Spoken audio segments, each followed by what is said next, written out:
Welcome to Learning in the Time of Coronavirus. I'm Patrick York, Head of Learning Design for Share Professional Learning. In each episode, we interview folks with a unique perspective on how COVID-19 is affecting education across the world and how we can keep learning in spite of it. My guest today is an old friend, Zach Fruhling, a senior instructional designer working on the Share Professional Learning platform. He's also a philosophy instructor at the College of Eastern Idaho. Hey, Zach. Hey, Patrick, thanks for having me. We talk every day, but it's great to talk about current events together. That's right. So one of the current events is you've recently been asked to move your philosophy course at the College of Eastern Idaho online. And this is a traditional classroom course that you're teaching. Yeah, that's right. This is an interesting situation. It's a more unusual situation than I've ever seen in education. I'm teaching a face-to-face class. Idaho doesn't have that many cases of coronavirus in the entire state, just a couple of cases, but everyone is being incredibly cautious.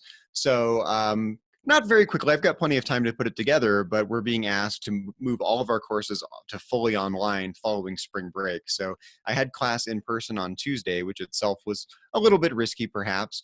No class today, which is Thursday. Instructors are supposed to use this time to convert their classes to online courses. Then spring break is next week. So next Tuesday after next, when I teach again, it'll be fully online for the rest of the semester.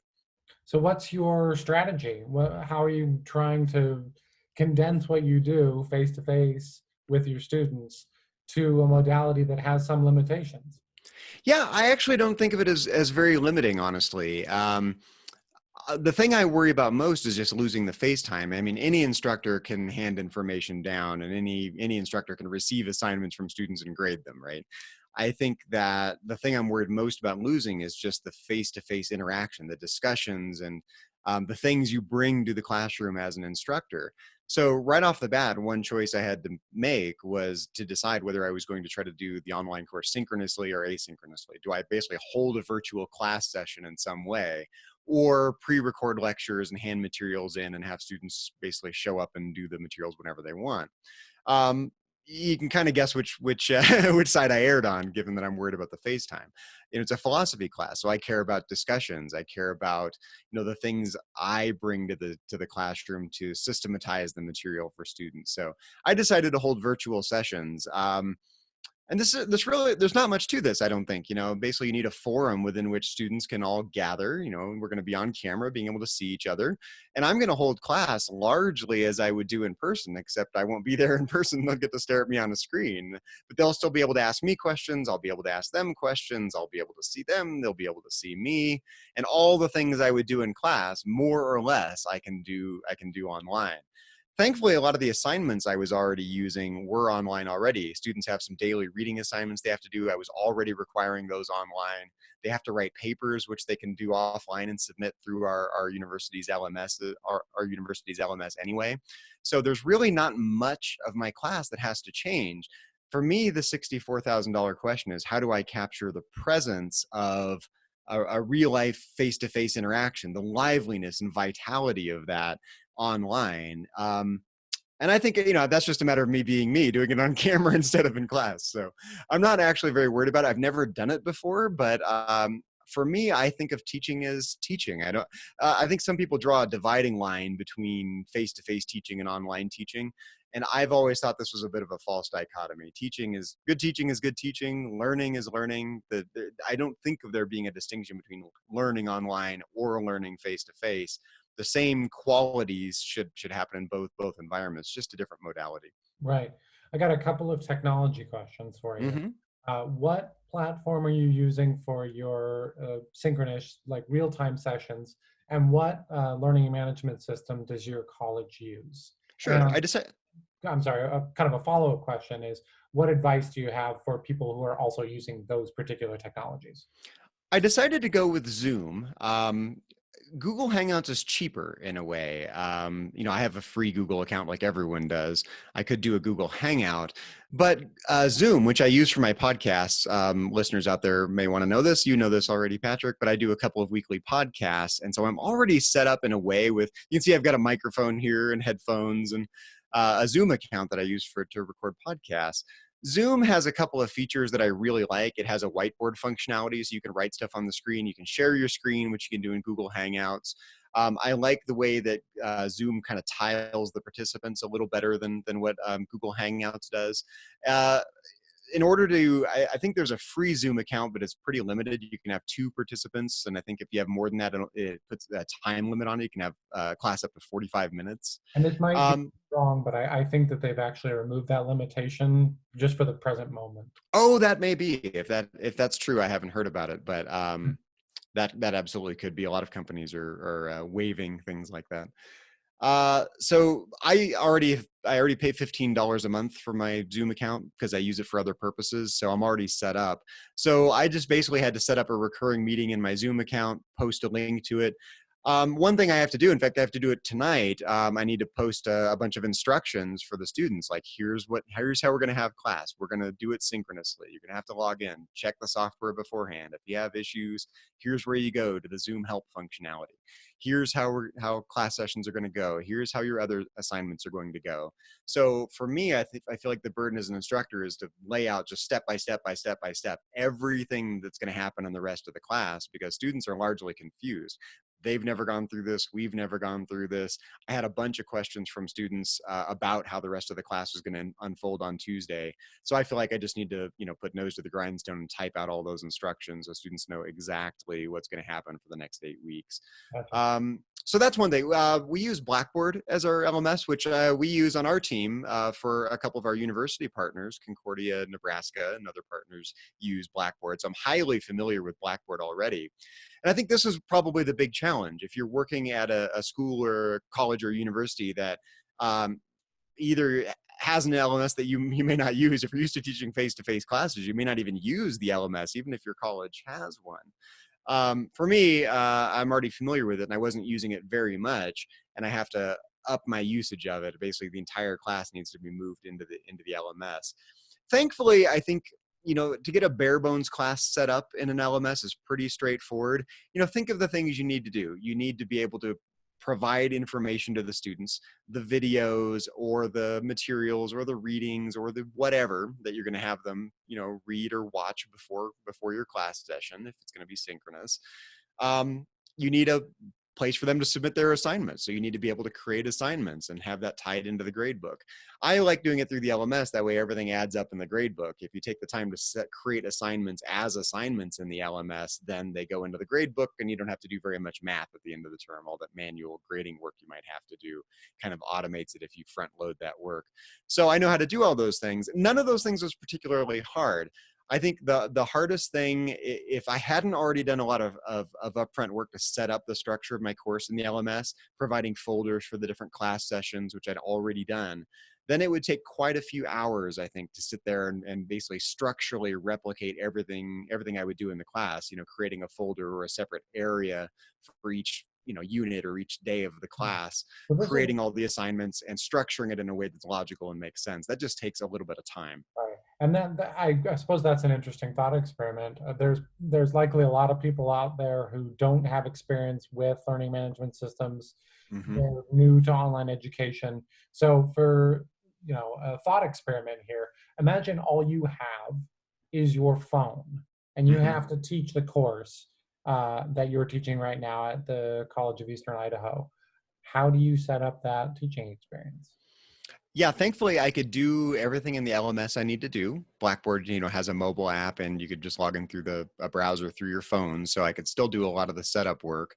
I'm a logical person. I like things to be broken down really fine grained. So rather than, having it be a, jumble of materials, I like to just keep it super, almost like really granularly organized. Like, here's a separate folder for every class session or every topic. That's where you go for the materials for that class session. Here's what the assignment is right inside that folder. I could do Zoom from my phone. Zoom has an app, or I think you could probably even access the web version. Worst case scenario, I could probably call into the Zoom meeting from my phone as a phone call if I absolutely had to without the video. Mhm. So it would be an interesting challenge, but I feel like I could actually run the entire class from my phone, given the combination of Zoom and Blackboard's app and Sure. and whatnot. I think I'm not sure if I if I would want to do that. Might be an interesting little challenge to make the video look good. But Well, yeah, I could do that. let's Hmm. take this a step further and Sure. say maybe the College of Eastern Idaho wasn't equipping the instructors with access to Blackboard, and Hmm. maybe you weren't a podcaster like you are and had no need for Zoom, and you still only had your phone. I know this is getting a bit challenging, but there's a Yeah, lot of yeah, I could do it. I think I would probably go right to Google's free services because Google provides so much. I would probably create a Google, like totally from scratch. I'd go into my Google Drive. I would create a Google Drive folder for the class. Inside that, I would create subfolders for every unit or every day in the class, just like I would do in Blackboard. You wouldn't have the kind of assignment submission functionality. Um, but you could at least provide the assignment instructions. You can probably use Google Docs to provide feedback on students' work if you want to provide feedback. You could you could create your own mock-up of a Dropbox, create an assignment submission folder for each assignment, something. I think the key with those kinds of things, and even in Blackboard, I think the key is in really good, clear labeling. If you use cryptic labels that no one's going to understand for your folders or your documents, that's a nightmare because people have to go hunting for stuff. If you're just really, really explicit in your naming conventions, like week one content folder, week two content folder, week one assignment, week two assignment, the more descriptive and structural you can be about where students need to go. So the second they log in, they go boom, boom, boom, boom. Oh, that's the folder I need to go to today. Especially if you're putting it together from scratch and you haven't had the chance to walk them through it at the beginning of the term. Like I would do the first day of class anyway in our Blackboard system. But I would use Google Hangouts instead of Zoom for the face-to-face meetings, which would be free. And I would do largely what I just described, except I wouldn't be able to hook it up to a grade book like I can in the LMS. Right. So it sounds like, distilled to its essence, the philosophy of Zach Fruhling in teaching online is in uh, really clear organization, really clear labeling and communication with students, and a creative use of whatever tools are available to create some sort of teacher presence for the learners in your class. Yeah, and this is the biggest thing I worry about because I feel like there's more to education than just learning the material. I mean, yes, they're supposed to learn philosophy in my class, and if they're in a math class, they're supposed to learn math. And I feel like anyone can do that.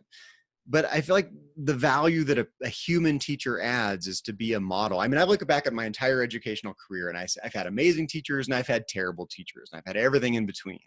What I really see are like models or anti-models for living. Like there's someone who I can really take away something from, that's someone I can emulate, that's someone I can get some wisdom for life from. And you don't get that in learning math or learning philosophy. You get that from the people, right? And even anti-models, like I absolutely don't want to be like that teacher because that teacher was terrible, right? Students they lose something if they don't have that teacher presence before them to be not just a teacher but a mentor in life. And I hope my students look back at me as something of a mentor, like they learned some practical wisdom for life about what life is about and how to get through it and all of its challenges and what's really important about it. If they don't remember anything I said about Descartes and they took away something practical that makes their life better, I feel like I've done my job. But I only do that. You can only do that face to face. You can't instill wisdom and be a real mentor unless you have that connection. So for me, sitting in class, if I tell everyone to kind of sit in a little circle, kumbaya, it's almost like I have my guitar singing like campfire songs. Like, let's sit here and do philosophy in the circle. So such a hippie from California. I feel like, there's a presence there. There's an environment. It's not just education. You're creating an educational environment for them, something hopefully memorable that they get something out of for the rest of their lives. And I worry about that just going away. It's hard to get that on a screen. So this is my first rodeo. I've never taught an online class before. I'm not particularly worried about it in any way. But for me, I think you're right. If I had to boil it down to its essence, it would be, don't think of it as a different environment. Think of it as a different medium to replicate what you already do as a teacher. And then just find those one-to-one correspondences. What's the correspondence to a lecture? It's a Zoom meeting. What's the correspondence to writing a paper? Oh, submit your paper through your LMS. What's the correspondence to fill in the blank? I just have to kind of draw these one-to-one correspondences. What's the online equivalent of the thing you already do? And then try to make them as qualitatively similar as possible to the face-to-face experience. Yeah, yeah. So, and I think it's worth noting that we've been working together for years now, Four going years, I believe. Yeah. Mm-hmm. and we've only actually been in person with each other twice. But despite that, and despite day after day being on Zoom calls or Google Meet calls with one another, Every day. Yeah. we've come to know each other. So it's interesting to note that even in times like this, where I absolutely agree with you, it's very, very important to build teacher presence and have that sort of impact on a classroom. And it's an interesting challenge, especially in times like these, to have to do that digitally. But there is some hope in the fact that it's possible. Yeah, and this is something that's not just coming up in education. Every company everywhere has to deal with this right now. All their employees are working from home. And if you want to have some semblance of company culture and productivity and all the things you do face to face, you've got to find a way to replicate that online. And you're really good at this. One of the simplest things you do for our team using these very tools that we're talking about, we're in a Zoom meeting right now and we're at work, right? One of the simplest things you do is just to have a morning meeting where our entire team gets together and we talk about work, everything on our plate. Sometimes we delve into personal things. You know, we build a team in our half an hour morning meeting, and that binds our team together. And I hope I can do that same thing in my virtual classroom. And for teachers everywhere, I mean, this is the kind of thing you should do. You need to still find a way to connect with your students, even though it's through a different medium. And if you're watching this and you're running a company, you've got to do the same thing with your employees in these perilous times. Yeah.